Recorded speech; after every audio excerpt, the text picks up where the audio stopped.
Bem-vindo, bem-vinda ao podcast Mercado da revista Ensino Superior. Essa é uma tradição que a gente tem, a gente já fez vários episódios e, pela repercussão, continuará fazendo. A gente sempre convida uma empresa que vem conversar conosco sobre a sua experiência na abordagem de dezenas de IES e também falar, eventualmente, de alguma solução que possa ajudar na administração da IES. Hoje, nós temos aqui na retaguarda a Luciana Bertulo, a Sabrina Ramos e o nosso editor digital, Gustavo Lima. O podcast de hoje falará sobre certificação. Com essa onda do lifelong learning, que não é mais uma onda, é um estado permanente, o aprendizado diário e permanente, o aperfeiçoamento, né, os blocos específicos do conhecimento. A gente pegou uma pessoa especializada no assunto, que é a Heloísa Avilés. A Heloísa Avilés, ela é diretora de High Education da Pearson para a América Latina e Caribe. Ela atua no mercado há mais de 20 anos, no mercado de educação, e já trabalhou em várias multinacionais, uma pessoa de alta especialidade. Ela é bacharel em comunicação social pela Anhembi Morumbi, especialista em gestão de vendas pela ESPM e também fez um programa de liderança pela McKinsey, além de outras tantas coisas. Eu não vou ficar me detalhando aqui, porque ela tem um currículo espetacular, mas acho que essa aqui já dá para a gente informar quem ela é. Heloísa, obrigado por você ter vindo, obrigado a Pearson, que liberou que você viesse falar conosco, e nós estamos aqui, então, muito ávidos para poder discutir sobre essas oportunidades de mercado que as IES, algumas estão aproveitando, mas a maioria está desperdiçando. Bem-vinda.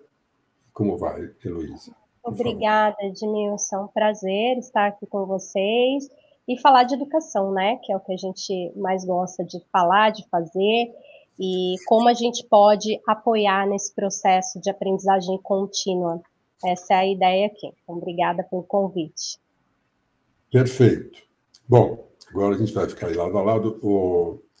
Heloísa, esse lifelong learning, né, que está consagrado hoje, ele abrange essa questão das microcertificações, né?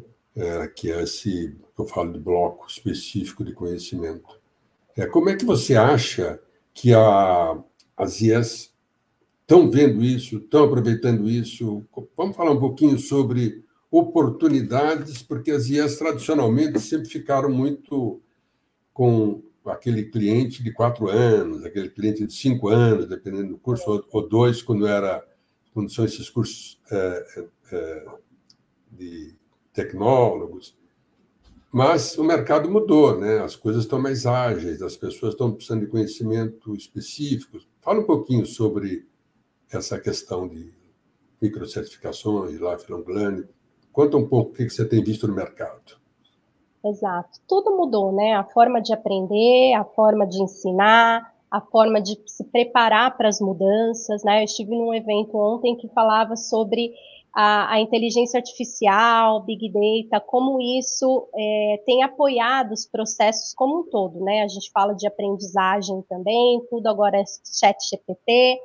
Então, assim, você tem que estar preparado para isso, esse é o primeiro ponto. E você tem que estar preparado para esse mercado de trabalho que também está cada vez mais veloz, né? Então, quando a gente fala de microcertificações, não é mais uma tendência como era alguns anos atrás. É uma realidade, já é uma realidade em outros países, e é uma forma de você consumir cápsulas de conhecimento, que a gente fala, né? De forma mais rápida, mais ágil e mais pontual para aquela necessidade que você tem. Então, a gente sabe que, principalmente no cenário de Brasil, o ensino superior ainda é fundamental para você conseguir uma boa posição de trabalho, para você se colocar no mercado de trabalho, ele é importante, mas existem alguns skills que a gente fala, tanto hard como soft skills, que eles podem ser adquiridos ao longo do tempo, mesmo depois de formado, e que eles são necessários, eles são obrigatórios hoje para uma posição de trabalho. Como, por exemplo, quando você fala das soft skills, que são aquelas habilidades que você não aprende normalmente na universidade, que você vai aprender no trabalho. Liderança, criatividade, trabalho em equipe, né? Algumas instituições já incluem isso no currículo padrão, no currículo tradicional, mas a grande maioria não. Então, você acaba aprendendo isso na sua carreira, na sua jornada profissional, mas quem já tem esse preparo antes acaba tendo aí um diferencial, porque isso a tecnologia não faz por nós, né? As hard skills ainda podem ser substituídas pela tecnologia, mas as soft skills não. Então, é um dos pontos que a gente coloca aqui. E esse profissional que já está no mercado, o tema da Pearson é aprendendo sempre, né? A ideia é essa, o conceito de lifelong learning é você se atualizar, se preparar, se reciclar, estar sempre estudando para melhorar e para progredir na sua carreira. Essa é a ideia. Legal. Luísa, você que já está nesse mercado há muito tempo, isso tem tem tido um crescimento relevante? As IAs estão aproveitando as oportunidades? Porque você falou aí de soft skills também, como microcertificação, mas a tendência maior será em hard skill, na verdade, né? São os cursos mais técnicos que precisarão ser atualizados permanentemente. Como é que o mercado está se comportando nesse sentido? O mercado brasileiro ainda está conhecendo isso, né? A gente começou com essas soluções, com essas ofertas há cerca de 1 ano e meio, 2 anos atrás. No mercado de Hispanoamérica, está um pouquinho mais maduro já. Então, você pega instituições de grande nome, de relevância, que são referência em inovação, pioneirismo, como, por exemplo, o Tecnológico de Monterrey, já utiliza isso dentro do currículo, né? Porque ele tem essa visão, é uma instituição mais visionária, do preparo, da importância do ponto da empregabilidade dentro da universidade, do como eu preparo esse profissional. Além disso, algumas empresas também, isso não é só no mercado de ensino superior, mas algumas empresas que se preocupam com essa questão do lifelong learning e promovem isso dentro, junto com os seus funcionários, é um outro ponto, né? Certificações, uma série de outras questões. Mas a instituição de ensino superior ainda vê isso como uma novidade ou como uma tendência, a instituição de ensino superior tradicional. Ela fica em dúvida como ela inclui isso dentro do currículo, se ela inclui como horas complementares, se ela inclui como opcional, se ela inclui dentro do currículo como habilidades que precisam ser trabalhadas, preparadas.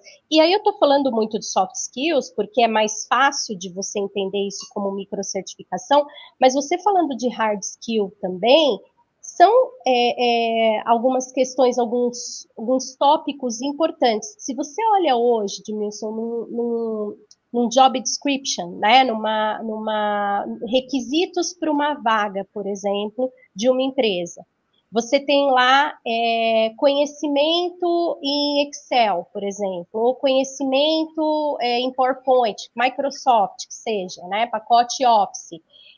Ou você tem lá trabalho em equipe, trabalha bem em equipe, bom relacionamento interpessoal. Isso você não aprende na universidade. Dependendo, eu fiz comunicação. Eu não tive Microsoft, pacote Office no meu curso. E são hard skills que são importantes para o seu trabalho. Você vai aprender aquilo sozinho ou você vai fazer um curso para se especializar nisso, né? Você pega programadores, por exemplo, que eles é um mercado que muda muito rápido, as linguagens de programação, desenvolvimento, gamificação, toda essa parte. Ele tem ali uma formação, provavelmente de ensino superior, em sei lá, processamento de dados, análise análise da engenharia de software, o que for, e ele vai depois fazendo microcertificações em linguagens específicas, a programação em Python, por exemplo, né? E isso é uma forma dele ir se reciclando sem ter que fazer uma outra universidade. Então, essa é a ideia, né? E aí as instituições estão aos poucos aderindo a esse modelo. Mas hoje você vê isso muito mais presente nessas empresas que proporcionam cursos livres, uma Coursera da vida, né, que acaba ganhando esse mercado que poderia ser da instituição de ensino superior. Ela poderia estar preparada para, além do ensino superior tradicional, oferecer esses cursos e manter esse estudante sempre ali, junto com ela, ativo, fazendo cursos de reciclagem. Algumas instituições fazem cursos de férias, que têm esses temas específicos, cursos curtos, mas ainda são presenciais, muitas vezes. Né? Aí está um outro ponto, como oferecer isso à distância, para esse profissional fazer da onde ele quiser, esse estudante fazer da onde ele quiser. A gente teve o FENESP agora, e o professor Alexandre Gracioso, que está nos apoiando em alguns projetos aqui da Pearson, falou muito sobre o perfil desse estudante também. Que a instituição, você mostra muito nos dados aquele aluno, ingresso que começou ali, na universidade com 17, 18 anos, mas e o aluno adulto, mais velho? Você está pensando no perfil dele, em como ele aprende, em como ele estuda, que ele estuda muito mais à distância, então você tem que pensar nesse perfil também. Né? Então são vários desafios que a gente já vem discutindo, que estão aí na mesa para as universidades entenderem como atingir todo esse público. Porque ela corre o risco de perder mais uma fatia do mercado, né? Nicho específico de mercado, né? Então você tem que estar, quando a gente fala de ensino híbrido à distância, presencial, você tem aluno para todos os perfis, né? Saiu o novo censo agora, então você tem perfis para todo estilo toda modalidade de aprendizagem, né? Mas é fato que esse aluno mais velho, ele já trabalha, ele estuda mais à distância, ele está fazendo provavelmente uma segunda graduação, ele está fazendo uma reciclagem, então esse público, que é um público também interessante para as microcertificações, como adicional à formação dele. Você inclui como possibilidade de faturamento, ou você inclui nessa questão da microcertificação, uma coisa que hoje cresceu, as IES agora estão olhando para isso, e estão atuando, algumas atuando de forma bastante agressiva, mas ao longo da história foram criadas várias escolas que tratam de educação corporativa. Ela está incluída dentro disso que você está falando? Com certeza.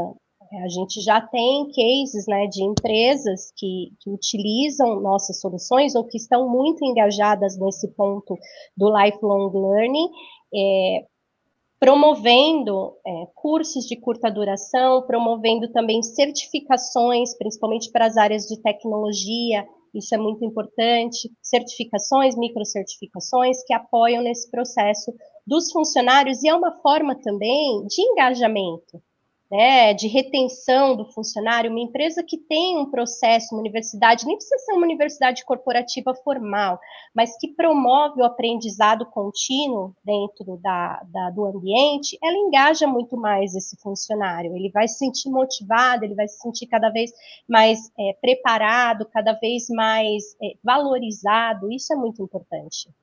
Vocês atendem, além de IES, a empresa também, onde vocês estão mais presentes hoje? Percentualmente, qual é o maior? Bancos.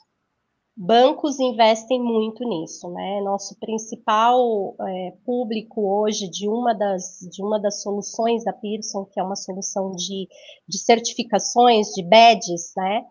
São bancos, tá? Então, um mercado que realmente valoriza isso, você percebe que o perfil, né, dos bancos trabalhar esse conceito. Muitos deles têm a própria universidade corporativa, alguns deles têm ações para a educação superior também, vocês sabem, não vou citar aqui nomes, mas eles são muito engajados nesse ponto de formação e desenvolvimento do profissional.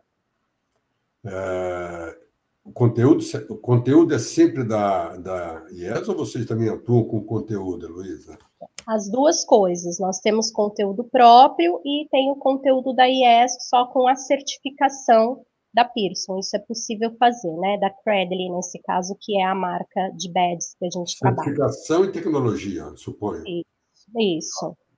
Ótimo. Então, as IES têm que correr para não perder mais um pedaço do mercado que aos poucos vem perdendo, quando ela se atém só à questão do estudo formal, né? Aquela graduação, pós-graduação, ir um pouco mais além. Você tem, sem citar nome, você tem hoje, tem alguma IES que tem hoje um posicionamento nesse quesito bastante agressivo e já significando uma fatia legal de faturamento, não?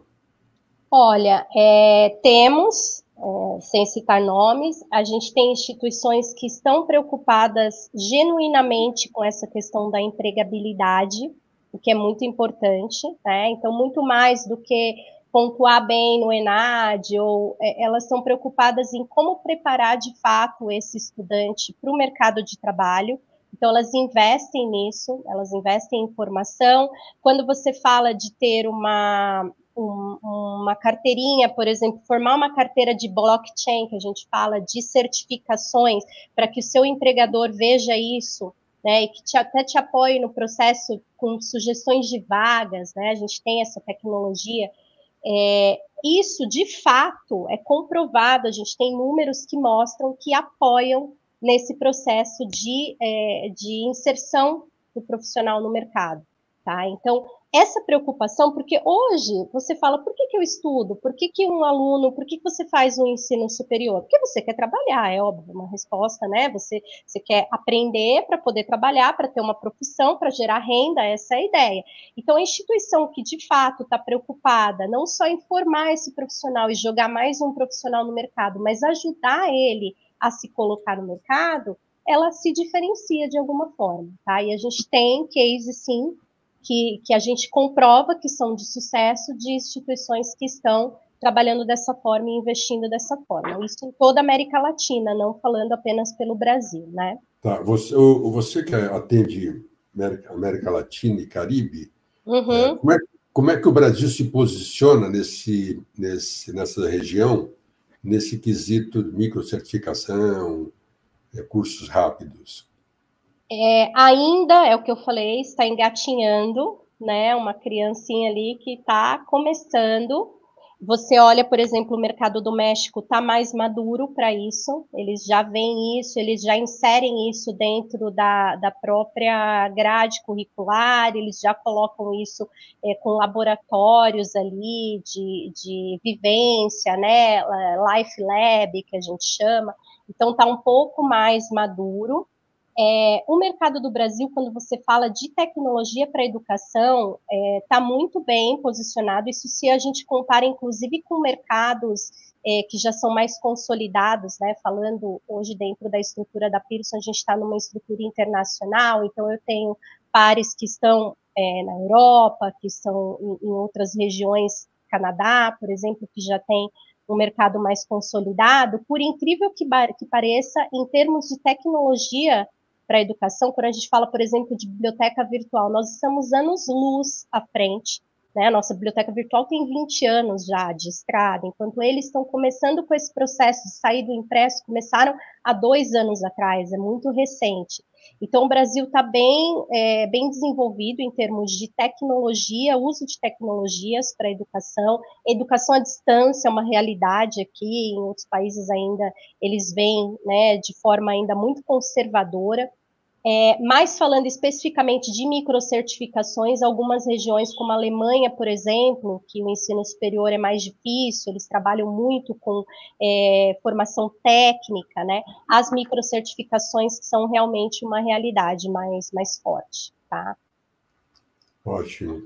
Luísa, você falou de um dado, não agora, mas antes, de que 44% da mão de obra terá que ser atualizada. Claro que esse número deve ser um número global, não apenas referente ao Brasil. E já tem identificado que áreas mais vão precisar, porque isso é uma preocupação, porque muita gente pode ficar desempregada, e é uma oportunidade, porque tem um contingente significativo de gente que vai precisar aprender de novo, né? E a IES cumpre um papel fundamental. Conta um pouco aí de como é que é esse número e como é que ele está distribuído naquilo que você tem para nos dizer.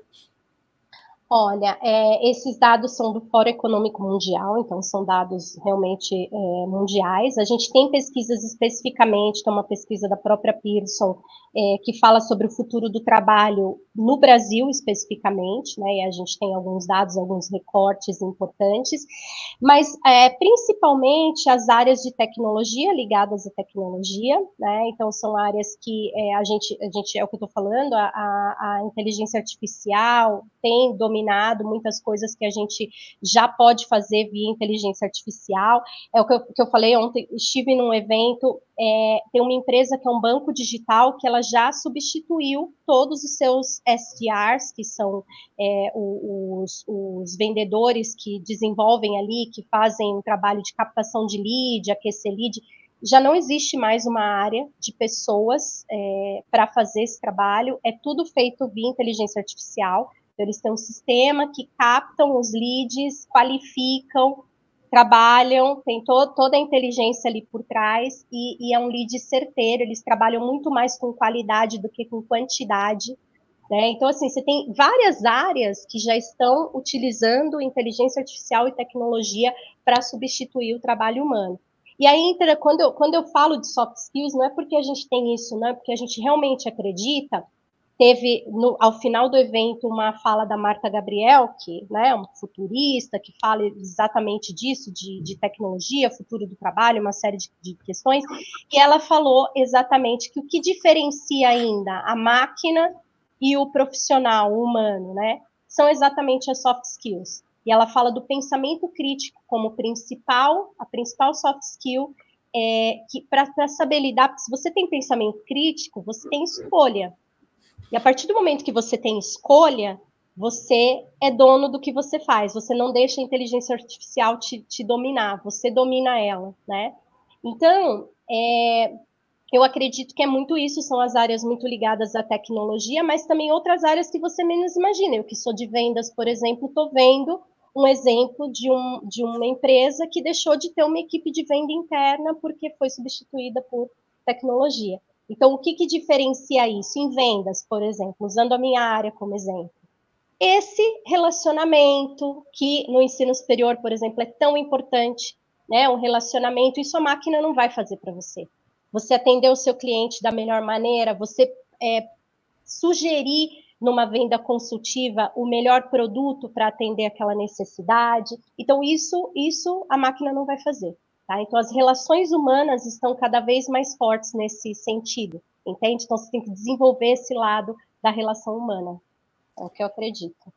Legal. Você falou no início sobre a descrição do cargo, quando você vai buscar alguém para uma vaga, mas as soft skills, na verdade, você só vai comprovar isso na prática, né? Porque a pessoa, numa entrevista, tem um comportamento que, diante de uma determinada pressão, diante de uma determinada angústia ali, ela pode espirocar e aí você não tem como segurar e ali ela mostra realmente se tem ou não aqueles predicados ditos no... Isso, de fato, não tem como prever, né, Heloísa? É mais difícil, né? Uma hard skill você mede facilmente, mas a gente tem testes. Hoje as empresas já utilizam, né, no processo seletivo alguns testes de comportamentais, psicológicos, são testes como testes psicotécnicos, e a gente tem alguns testes da própria Pearson, que é o Talentless, que permite você medir algumas soft skills, tá? É claro que não é preciso, você não sabe ao longo do tempo, como você falou, se a pessoa vai despirocar, vai muito também do que ela vai viver na jornada, mas você consegue medir, de certa forma, um pouquinho das habilidades dela por meio desse teste, então é possível, tá? Perfeito. Você, quando você fala da utilização de inteligência artificial, Big Data, essas coisas, você está mirando um pouco em grandes organizações, né? Por conta dos custos, é isso? Não necessariamente, é o que eu falei. O exemplo ontem de um banco online, uma startup, que utiliza tecnologia para tudo, né? Então, depende muito. Eu acho que é uma realidade forte das grandes empresas, mas é uma realidade também dessas startups que precisam, que às vezes não têm como investir em mão de obra, e elas acabam substituindo. É claro que você tem que ter boas ferramentas de tecnologia para apoiar nesse processo, mas principalmente empresas que já trabalham no universo digital, é muito comum o uso de inteligência artificial para os processos. Você tem visto isso cada vez mais. E na educação também, a gente tem uma série de edtechs que utilizam inteligência artificial e estão cada vez mais oferecendo soluções que que trabalham principalmente com um ponto, a ganha do tempo. Ganhar tempo hoje em dia, o tempo é o que a gente tem de mais precioso, por incrível que pareça.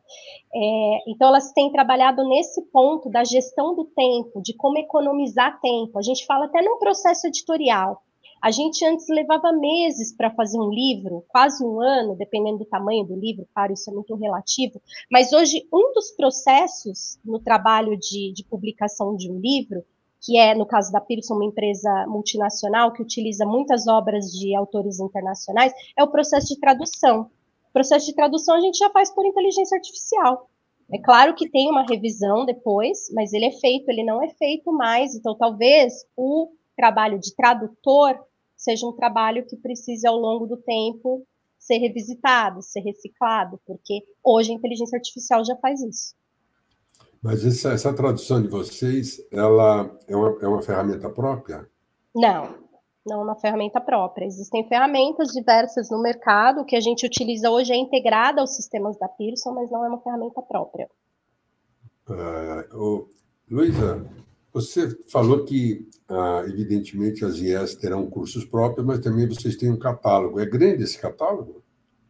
Olha, temos diversos materiais que funcionam como laboratórios ligados ao nosso livro, que é uma plataforma que tem recursos adicionais que podem ser trabalhadas nesses cursos, nessas microcertificações, mas temos também microcertificações.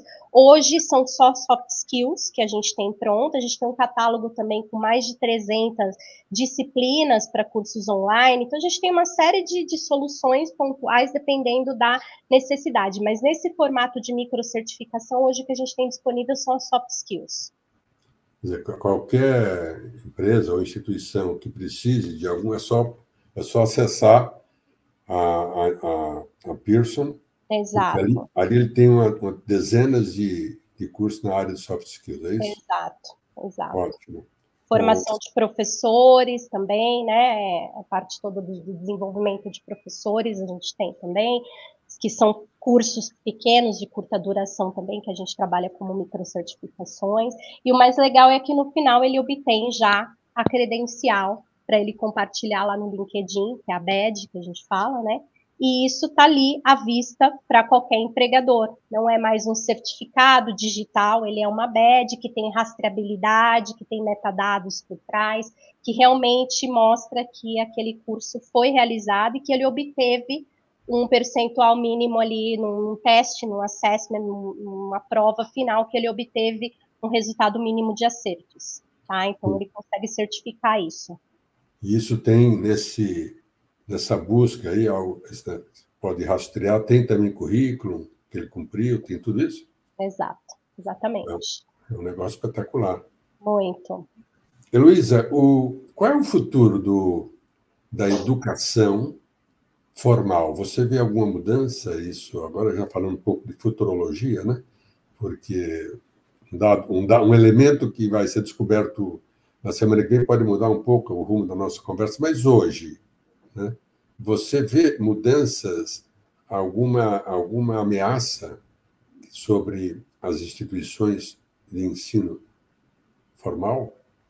Olha, é uma pergunta difícil, né? E é até uma responsabilidade, é a minha visão, tá? Eu acredito que a educação formal ainda vai continuar por um longo tempo, né? Não é uma coisa que vai ser de um dia para a noite, mas eu acredito sim que cada vez mais os profissionais vão ter que ser diferentes, vão ter que se diferenciar por meio do lifelong learning. Então, você tem aquela formação formal lá, aquela graduação que seja, mas depois você vai cada vez mais ter um currículo customizado por meio de formações, de microcertificações que você vai fazendo ao longo da sua jornada e que você vai compondo ali um currículo único. Você pode ser um profissional de comunicação, como o meu caso, e depois você pode se interessar por Big Data, por exemplo, ou você pode se interessar por programação e fazer um curso de uma linguagem de programação e começar a desenvolver games, por exemplo. Não sei, né? Então, esse currículo ele vai ser cada vez mais individualizado, customizado. E esses profissionais vão se diferenciando por essas skills que eles vão adquirindo ao longo do tempo, né? Eu falo eu mesma, a minha formação é em produção editorial, uma formação muito específica. Eu me formei em comunicação, produção editorial para trabalhar com desenvolvimento de produto. Comecei dessa forma, depois eu fiz um MBA em marketing, depois eu fiz uma extensão em vendas, então isso vai mudando. Tá? Isso vai compondo um currículo ali diferenciado e hoje eu estou na área de vendas, não tem nada a ver mais com a minha formação. Então, eu acredito que é esse o caminho, tá? Você está na área de vendas, mas você atende exclusivamente o ensino superior? É isso? Isso mesmo. Então, você tem uma vaga, você tem uma oportunidade gigante, mas também tem que bater na porta de gente que não deve ouvir isso muito bem. Conta para a gente, como é que as IES te recebem? Você tem vendedor hoje já na back-office, já inteligência artificial, mas quem bate na porta das IES são pessoas. Então, É isso? E isso. como é que você tem, relata um pouco a tua experiência na receptividade das IES frente às oportunidades que vocês mostram? Na verdade, nós atendemos ensino superior em empresas também, tá? Então, é o Higher Education e o corporativo. Hoje, o nosso trabalho, a gente tem sim uma área interna, né, um SDR que a gente chama, que é um Inside Sales, que ele nos ajuda com a qualificação de leads, por exemplo, um pós-evento, um pós-FENESP, né, a qualificar, a filtrar leads e passa para o executivo de vendas, que a gente chama, que é o vendedor de campo, tá?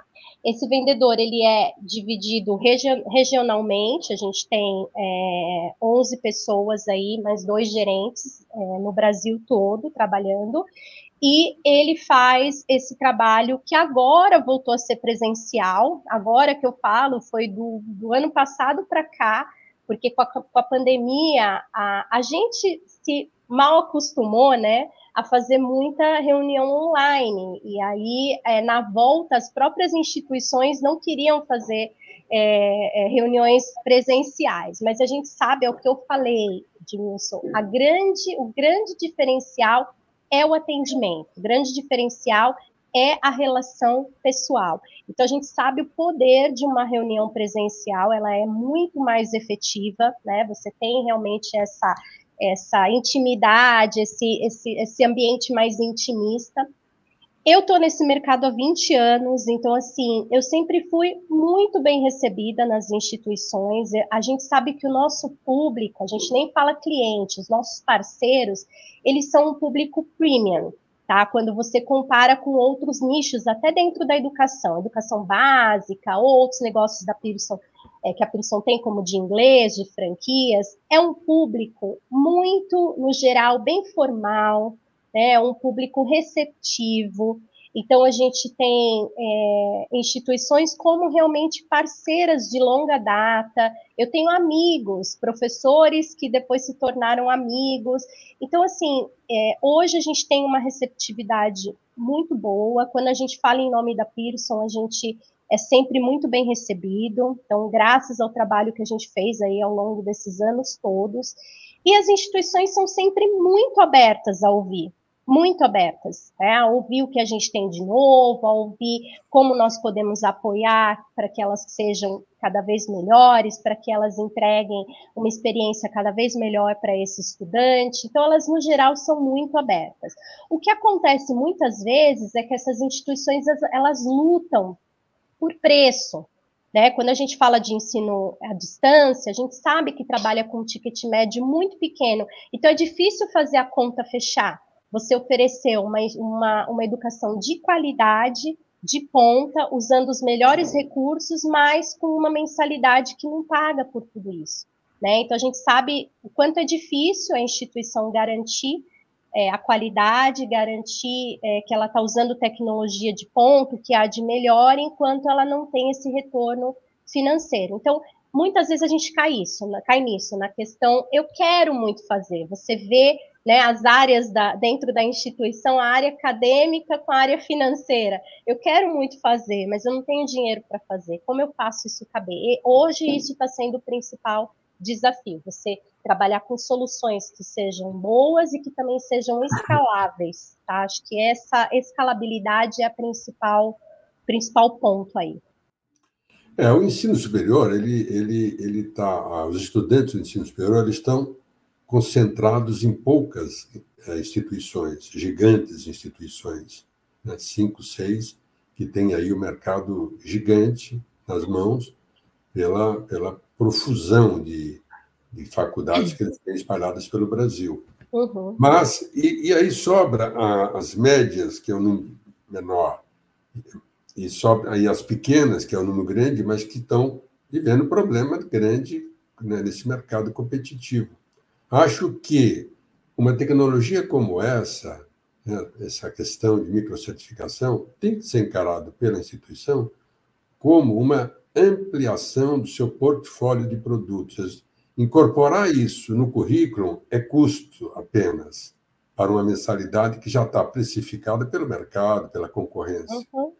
Mas quando você coloca isso como uma oportunidade de oferecer produtos extras para o seu formando e para o mercado de modo geral, eu acho que a IES, para sobreviver, ela vai ter que recorrer a vários pontos de faturamento que ajudem a compensar a perda, porque nós temos um problema também de falta de alunos, né? Ao mesmo tempo em que você tem muita gente fora da faculdade, aí é uma questão socioeconômica, você tem também, né? Então, é uma coisa muito, muito complicada a resolver isso, porque era exatamente onde eu imaginava que você fosse chegar, que esbarra na questão de condição de pagar por menor que seja o valor, qualquer valor, a IES pequena está fundada em sobreviver, né, nas suas dificuldades que o mercado das pequenas está pressionado. Bom, Heloísa, você... Só te complementando aqui, a gente tem um dado, né, que da população economicamente ativa hoje, só 17% tem o ensino superior. Como que você pode impactar, como que você pode pegar essa fatia de mais de 160 milhões, acho que é, de pessoas que estão nessa idade economicamente ativa, que poderiam estar cursando o ensino superior, mas que não podem por algum motivo. Talvez por com uma educação mais informal, nesse sentido, de cursos de curta duração, de cursos profissionalizantes, né? Se a gente pega questão de cursos profissionalizantes, até para formar profissionais, pedreiro, padeiro, profissionais, né, no geral aí que necessitam de uma formação para terem de fato uma mão de obra qualificada. A gente não tem. Hoje esse mercado está desassistido e ele poderia ser um mercado também captado pela instituição de ensino superior, como cursos de curta duração, cursos livres, né, com esses cursos profissionalizantes. É mais um mercado que pode ter um investimento aí. Eu saí de uma situação confortável de ter um cliente por 4 anos, que é o aluno, e buscar aquele que fica 2 meses, 3 meses, mas que pode escalar e pelo preço pode ser muito útil. Eu acho que as IES, que no passado já perderam a oportunidade de atuar fortemente no mercado da educação corporativa, permitindo que se criasse centenas de empresas que fazem isso hoje, ela não pode perder mais essa oportunidade da microcertificação para as coisas mais elementares, como você citou, né? Hoje, Hoje, quando a gente precisa de um eletricista, você tem medo, o cara pode tocar fogo na sua casa porque ele não tem qualificação. Exatamente. Então, é uma oportunidade. Muito bom. Heloísa, nosso tempo está se esvaindo aí. Eu gostaria que você tivesse alguma coisa a dizer, mas se não, falasse, desse aí um alô para as IES que estão nos assistindo, que vão nos assistir durante o tempo que isso permanecer, tanto no podcast, no nosso catálogo, como para sempre no YouTube.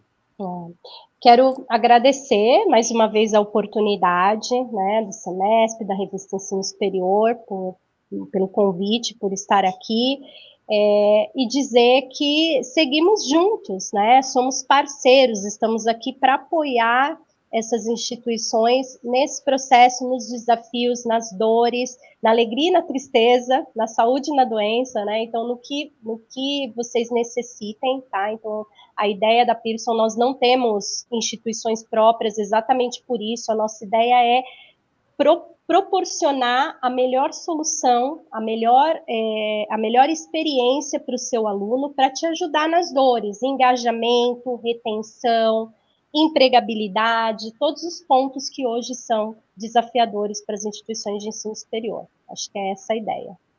Legal. Nós, então, estamos encerrando mais um podcast, um videocast da revista Ensino Superior, Mercado. Se você tiver algum tema ou queira ouvir alguma empresa sobre um assunto específico, contate a Revista Ensino Superior. Nosso site é www.revistaensinosuperior.com.br. Deixe a sua mensagem, coloque o que você quiser colocar a respeito desse nosso debate e de outros que você queira ouvir. Agradecemos demais aqui a presença da Heloísa Avilés, uma especialista nesse mercado. E agradecemos também a Pearson, que nos proporcionou esse bate-papo, que já estão aí mais de 40 minutos. A todos, obrigado, Heloísa, muito obrigado pela sua presença. Obrigada, um abraço.